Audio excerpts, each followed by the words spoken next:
Again, my name is Senator Natasha Akpabio. 5 days ago, on the 6th of March 2025, I was suspended. As a senator, I was suspended illegally because I submitted a petition of sexual harassment against the President of the Nigerian Senate, Senator Akpabio. I thought that by submitting the petition, he would recuse himself, and both of us will submit ourselves to the Committee on Ethics, Privileges and Public Petition for a fair and transparent investigation. But unfortunately, I was silenced and I was suspended.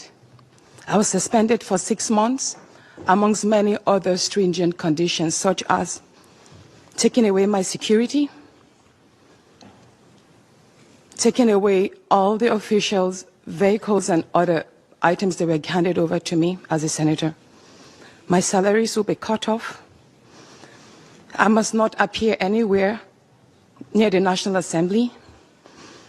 And for 6 months, I'm not to introduce myself or present myself as a senator locally in Nigeria or internationally. That means I'm here illegally. But I had no other place to go but to come here and speak to you women. Because this is a bigger picture.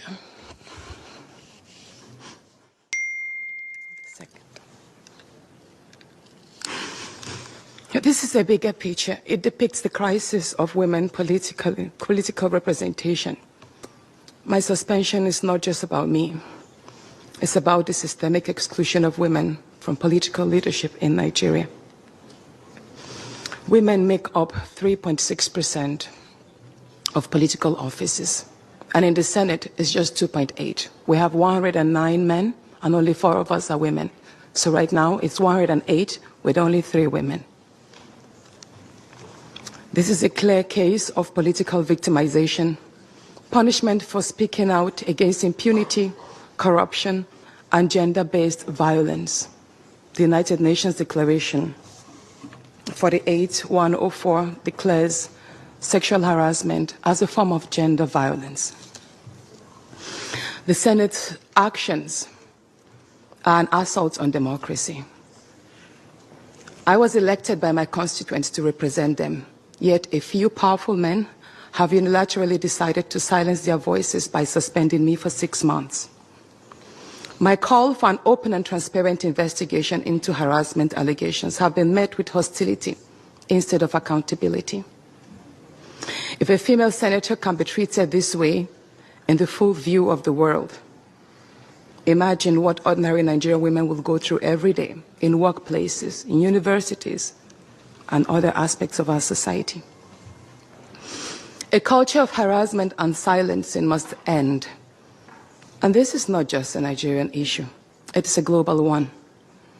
Women in politics, media, and businesses face threats, intimidation, and violence for simply demanding fairness.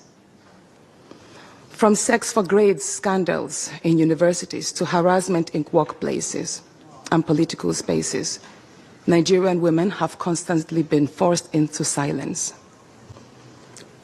We need stronger legal protections and a zero culture tolerance for gender-based discrimination and intimidation. My call to the international community is such that the world must not stay silent as democracy and women's rights are rolled back in Nigeria. I call on human rights organizations, women movements, and democratic institutions to hold the Nigerian Senate accountable. Nigeria needs global partners to push for women's political inclusion, safety, and protection from political harassment. You may ask, what are my next steps? I will resist the political intimidation.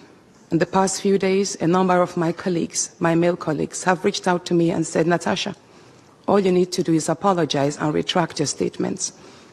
And I told them I am not going to apologize. I will not apologize for my truth.